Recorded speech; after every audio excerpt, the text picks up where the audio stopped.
Accessing peace. Existing without violence, with the ability to calmly resolve conflict. Downloading love. An overwhelming, deep, positive affection towards others. Activating liberty. Living your life as you see fit without infringing on the lives of others. Welcome to Peace, Love, Liberty Radio, online at fppradio.com. I am your host, Darryl W. Perry, the Liberty Penguin, the Wombat, the uncut cocaine of libertarianism. And you know, from the day that I am recording this, we're about 37 days away from the New York City Marathon. I know, it's getting super, super close. We're almost into October.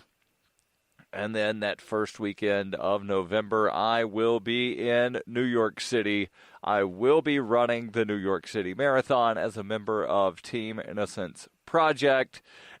And I could not be happier. Well, actually, I could.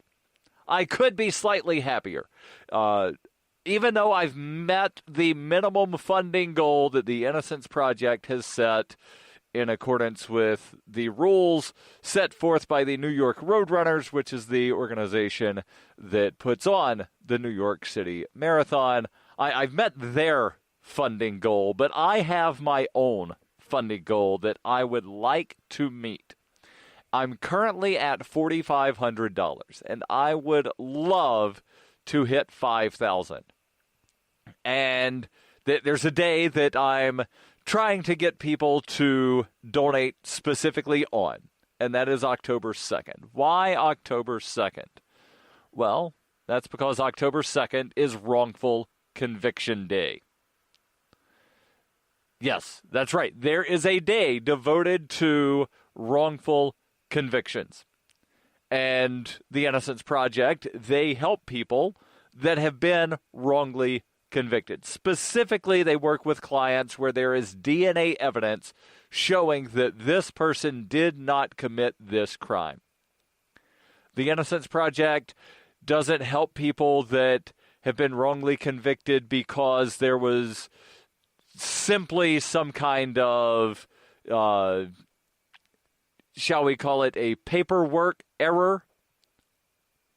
And yes, there have been times when there have been paperwork errors with some of the Innocence Project clients, but there is also DNA evidence showing that this person did not commit this crime. And again, it's the Innocence Project that I'm raising money for, and they do a wonderful job at what they do, and they can do even more with your help. So please, head over to run.fppradio.com. Link is in the show notes that takes you over to the CrowdRise platform. CrowdRise allows people to contribute to charities, to be a team member of a charity. That way, let's say you're raising money for a specific organization and you want this organization to know that you have raised this money. You set up a page, and then they know that this person raised the money, and then it's not incumbent upon the person making the donation to say, oh, yeah, by the way, so-and-so suggested that I make this contribution. So run.fppradio.com. And let's talk about Wrongful Conviction Day just a little bit. There's actually a website that I will post in the show notes, wrongfulconvictionday.com. Fairly easy to remember, right? wrongfulconvictionday.com, because it's about Wrongful Conviction Day. And on the About page, they say Wrongful Conviction Day is designed as an international day to recognize the tremendous personal, social, and legal cost associated with wrongful criminal convictions. And that's something that a lot of people don't think about. There are some people that, they might think, oh, wow, it's a shame that this person wound up getting convicted for a crime they didn't commit. But think about not just the money that is spent housing them in a prison or a jail cell, and then the cost associated with all of that, but also the unnecessary legal cost that wrongfully convicted people have to go through. So there's the initial trial. And then a lot of times, it's not just one appeal. It's not just two appeals. A lot of times there are dozens of appeals that have to be gone through before they're able to actually wind up clearing their name of, here is the evidence that I did not do this thing. Not, here's enough reasonable doubt that I didn't do the thing. Here is clear evidence that I did not commit this crime. And in a lot of cases, even after they have been exonerated, you have prosecutors that want to retry the case because the prosecutors don't want to admit that they made a mistake. So there's cost that you, the taxpayer, have to pay for the prosecution retrying a case where the person has been exonerated. Then there's also the cost on behalf of the person that was wrongfully convicted. And then there's the cost that, again, you, the taxpayer, have to pay to house this person that should not be incarcerated. Continuing on from the About page here, Wrongful Conviction Day is designed as an international day to recognize those persons who have been forced to endure the tremendous personal and social consequences brought by a wrongful criminal conviction. Wrongful Conviction Day is devoted as an international day to inform and educate the broader international community on the causes, consequences, and complications associated with wrongful criminal convictions. So, yeah, basically it's a day set aside to raise awareness about wrongful convictions. And I'm hoping, again, to wind up, and I'll hit up social media pretty strongly on October 2nd. But again, I'm hoping to bring in that additional $500 on October 2nd to reach my personal goal of $5,000 for the Innocence Project. Again, I've met their minimum goal to take part in the New York City Marathon as a member of Team Innocence Project, but I have my own goal that I want to meet, and I'm hoping to meet that on Tuesday, October 2nd. So if you've got $5, $10, $20 or more that you want to throw to the Innocence Project, head again over to run.ftpradio.com, and we'll change topics here in just a moment on Peace, Love, Liberty Radio. Are you sick of government lackeys who say you didn't build that? Are you tired of elitists who think you need a government permission slip for everything? Everything you do is an A to B conversation, and the government should see their way out of it. Create true free markets by adopting the BIPCOT No Government License. The BIPCOT No Gov license allows use or modification of any product, service, or software except by governments or government agents. Go to BIPCOT.org. That's Bravo, India, Papa, Charlie, Oscar, Tango.org. In 1999, Darryl W. Perry began a search for traditional values, which led him down a path to the ideas of liberty. He tells the story in A Rebel's Journey, My Path to Liberty. Of the book, Dr. Brian Sovereign says, sometimes it's funny, and sometimes I think it's crazy, but it's always authentic. Find A Rebel's Journey, My Path to Liberty by Darryl W. Perry on Facebook. Ask for A Rebel's Journey wherever books are sold, or visit arebelsjourney.com. This is Brian McQuaid from the Resist the Empire podcast, and you're listening to Peace, Love, Liberty Radio with Darryl W. Perry. Welcome back to Peace, Love, Liberty Radio, online at ftpradio.com. We'll jump into the topic that I wish to discuss here in just a moment. But first, I want to make sure that I tell you about a rebranding that happened a few weeks ago, and that is the rebranding from Zencash to Horizon. Horizon is a privacy platform. Now, the rebranding was really only with the name. They're not changing the fundamentals of what they are.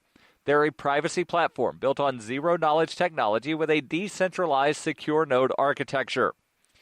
The Horizon platform enables real-life uses beyond currency, including the ability to privately chat with other people. Soon, Horizon will enable you to publish information and go anywhere on the web, all with complete privacy. I don't know how it works. I don't need to know how it works. I just know that it works. Horizon is bringing privacy to life. Learn more at horizon.global. That's Horizen, horizon.global. Now, changing gears here just a little bit, and this is something that if you've listened to the show for a while, you know, and I've been sort of, going in more of a fitness, health-related bend on the show. And you know that this is because I went through basically a transformation over the last several years. And I was actually chatting with somebody last night, and, I'm finally starting to realize, like, in my head, I'm not the fat guy anymore. Like, for a long time, and by a long time, I mean basically my entire life, I got a lot heavier than I wanted to be, and, just one day decided I want to change this, and it wasn't just, like I woke up one morning and said, I'm going to do the thing. It's something where for a while I had wanted to change something, but I knew, well, every time I ever try something, I always hit a plateau or a wall, whatever you want to call it, and then, I give up. But just something after having listened to an episode of Penn Sunday School where he was talking about having lost a lot of weight, I was like, all right, if Penn Jillette, who I've always been aware of as a big guy, can lose a bunch of weight, I can lose a bunch of weight. And I'm going to stick to it this time. And it's not just going to be one of these, I'm going to tweak and blah, blah, blah. It was like a major overhaul of how I thought about food.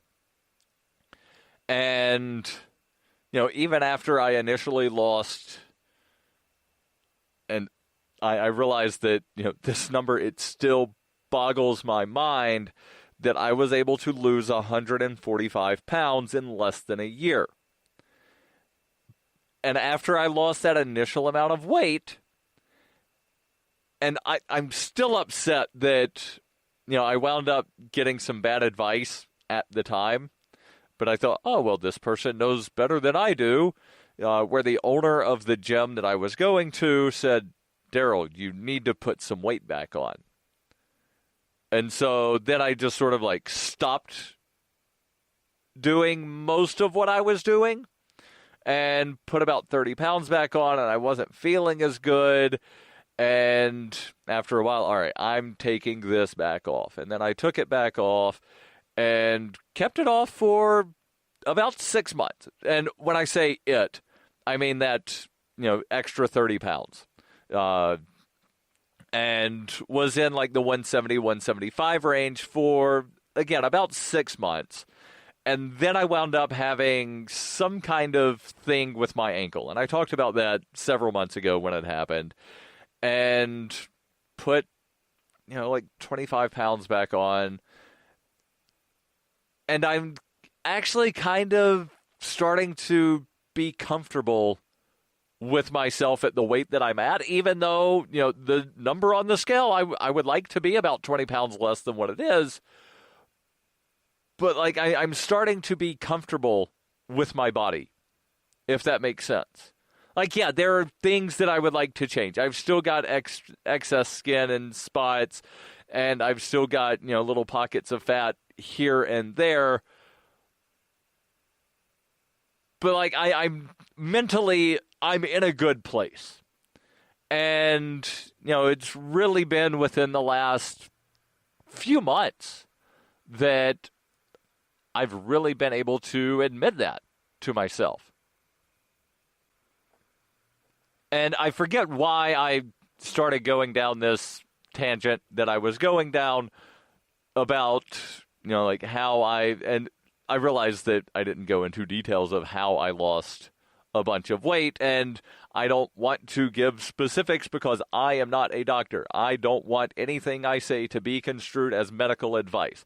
I don't say that for any kind of thing of because I don't want to get sued. I say it because I know I'm not a doctor. I am not qualified to give medical advice. I don't want somebody to say, well, Darryl said blah, blah, blah, blah, blah, and I wound up with, this, that, the other problem. I don't want people to think that I'm capable of giving medical advice when I know that I am not capable of giving medical advice. It's not a legal thing for me. It's a moral thing to where I don't want somebody thinking that I'm giving advice that I'm not qualified to give. So let's actually jump into this article. Article from Map My Fitness, or actually My Fitness Pal, which is the blog for Map My Fitness and Map My Run. Are 3 workouts a week good enough for weight loss results? Now, I will say, before I jump into the article here, that when I started losing weight, I didn't work out initially. I waited a couple of months. And part of that was because, I wanted to make sure that I was, actually losing weight. And, I realized, I dropped 30 pounds in a couple of months, so I was losing weight. But I also wanted to make sure that, I was going to be able to work out, if that makes sense. Stay tuned. There's more. I'll try to explain and bring it back around. This November, I'll be running the world's biggest and most popular marathon, the New York City Marathon, as a member of Team Innocence Project. The Innocence Project was the first legal organization to systematically apply DNA testing to cases of wrongful convictions as a powerful tool to reveal innocence. Tony Wright is a perfect example of the power of DNA. The Innocence Project litigated for almost 6 years to get the court's permission for DNA testing. Tony had been incarcerated for nearly 25 years in Pennsylvania and narrowly escaped the death penalty. Tony's case, sadly, is not unique. Empowered with the unequivocal proof of innocence provided by DNA technology, the Innocence Project has litigated hundreds of wrongful conviction cases, leading to the exoneration and freedom for more than 180 people through DNA testing. Overall, there have been 356 DNA exonerees in the United States who were wrongfully imprisoned for more than 4,875 years in total. You can help support the Innocence Project and help me secure my race entry in the New York City Marathon by going to run.freetalklive.com. You're listening to Peace, Love, Liberty Radio, online at fppradio.com. Hey, welcome back to Peace, Love, Liberty Radio. I realize that I'm kind of going in some kind of not quite straight train of thought here. And part of it is, again, because I don't want anything that I say to be construed as some kind of medical advice when it's not. And also, I'm trying to remember everything that I may have spoken about previously. Not that I have to try to keep my story straight. I just don't want to sound like I'm repeating myself, if that makes sense.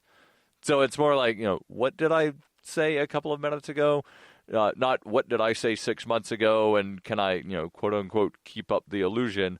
Because there is no illusion. Like, I used to be a fat guy that didn't want to walk half a mile down to Central Square in Keene, New Hampshire, to where now I'm getting ready to run my second marathon, and I'm already planning out my first 100-miler and trying to figure out how I can wind up getting into Badwater. Badwater, by the way, being a 135-mile ultra-marathon that starts in Death Valley. Yeah, I'm actually trying to figure out how I can do that because I want it to happen. So, let me actually jump into this article again from myfitnesspal.com, and yes, the link will be in the show notes. Again, Headline asks the question, are 3 workouts a week enough for weight loss results? The article begins, we're busier than ever. That makes it feel impossible to fit in even a quick trip to the gym, let alone commit to the type of daily exercise needed to stick to a trainer-approved weight loss routine. Take your pick of gym-going saboteurs, juggling late nights at the office, a packed social calendar full of happy hours, family time, and networking events. And, oh yeah, sleep. The list goes on. Now, I will say that sleep is very important. And there are all kinds of philosophies about sleep. I realize how strange that sounds, that there are philosophies about sleep, but there are. Some of those include things such as how soon before you go to bed should you have caffeine? He asks as he sips his Monster energy drink that has no sugar. And it is so tasty. Now, I'm at about the time of day to where I should not be having caffeine much later than right now. And you might be asking, well, what time is it right now? Well, as I'm recording, I'm just going to say middle of the afternoon. I plan to go to bed in about 8 hours. 8.5, maybe. So yeah, you should not really have caffeine more than, I've heard 6 as like the hard cutoff. Like 6 hours before you go to bed, not 6 p.m. Because, 6 p.m. could be 3 hours before you go to bed. It could be 7, depending on when you go to bed. So about 6 hours before you go to bed. There are also theories that you shouldn't have caffeine more than a couple of hours before it gets dark, regardless of when you plan to go to bed, because the circadian rhythms and all of those other things in your body. Then there are theories of how soon before you go to bed should you exercise. And these all have to do with increasing heart rate and blood pressure. It's not that, working out and then going to bed, something. No. You need to lower your blood pressure. You need to lower your heart rate in order to easily fall asleep, which is why you don't drink a caffeinated beverage and then go straight to bed, because it makes it harder to fall asleep. Same thing with getting in a late night workout. I generally go to the gym or get my run in late afternoon. Most of that has to do with, being on the radio at 7 and needing to have those things done before that. And yes, I realize that, being on the radio from 7 to 10 p.m. several nights a week winds up, doing that excess brain stimulation, which then does make it harder to fall asleep, etc., etc. And I know I've talked about sleep a good bit on this show. You can go back and find some of those episodes if you choose. So, continuing on, rather than beat ourselves up over not being able to be devoted to a daily gym routine, it's more productive to find a way to squeeze in at least some kind of workout into our busy schedule. When you go to the gym, follow these 4 tips to make the most of your workout. They say, 1, start early. When it comes to working out, the early bird burns the calories, according to Noam Tamir, certified strength and conditioning specialist and founder of TS Fitness in New York. Most of the time, what happens, or rather what prevents us from fitting in 3 sweat sessions a week, is simply the fact that life happens. When you start out with every intention of going to a spin class after work, but by the time 6 p.m. rolls around, you find yourself still chained to the computer or too drained to follow through. So they recommend you go early in the day. And I realize that that doesn't always fit with everybody's schedule. So fit it in when you can. I'm lucky enough to have a good bit of flexibility in my day, but I found that for me, mid to late afternoon works best for me. So the first thing is figure out when you can fit it into your schedule. Then there are 3 other tips And again, they're recommending 3 workouts per week here. Stay tuned. This is Peace, Love, Liberty Radio. Are you tired of governments murdering people around the world? Stop using their money. There is an alternative. Bitcoin is a stateless, free market, non-political currency. Bitcoin cannot be inflated or controlled by any government. By using their money, you are helping the state. Stop doing it. You have an incredible alternative available now. Learn it, use it, spread it. Get started with Bitcoin at weusecoins.com. That's weusecoins.com. Why do they hate us? Is libertarianism compatible with Islam? Davi Barker answers these questions and more in Voluntary Islam and Other Essays. He advances the voluntarist cause with analysis of the confluence of values between Islam and libertarianism, as well as contemporary movements from the Tea Party to the Arab Spring. Voluntary Islam by Davi Barker is available from Amazon.com and all major bookstores. You're listening to Peace, Love, Liberty Radio with Darryl W. Perry. Online at fppradio.com. Welcome back to Peace, Love, Liberty Radio. Online at fppradio.com. I'll jump back into the article here in the closing moments. But first, I want to make sure that I tell you about Spend a Bit. Spend a Bit is a search engine for things that you can buy with Bitcoin and other cryptocurrencies. Spend a Bit has aggregated more than 3 million products from thousands of cryptocurrency-enabled merchants. Keep your money in the free economy. Spend a bit. Use my affiliate link, spendabit.fppradio.com, and if you're a cryptocurrency accepting merchant like I am, ask about their merchant suite to reach even more customers. Spendabit.fppradio.com. Spend a bit.fppradio.com. Jumping back into the article here from myfitnesspal.com about tips for making 3 workouts per week work for you to help you lose weight. Again, suggestion number 1 is go earlier in the day to help that fit into your schedule. That way you're not too tired after work to go hit the gym. And then, again, there's the theories that going late in the day will actually impact your sleep schedule and make it more difficult for you to sleep, thus making you feel more tired the next day, thus making you not want to go to the gym after work again, ever. Number 2, they suggest intervals. With this, specifically, they're talking about something like high-intensity interval training, which is where you do an exercise for, say, 30 seconds, and then you rest for 30 seconds or less. I've even seen some where it's you go for 60 and then rest for 30, go for 60, rest for 30. And the theory is that boost to the blood pressure and the heart rate, followed by a quick stop, winds up, sort of like jump-starting your body to lose weight.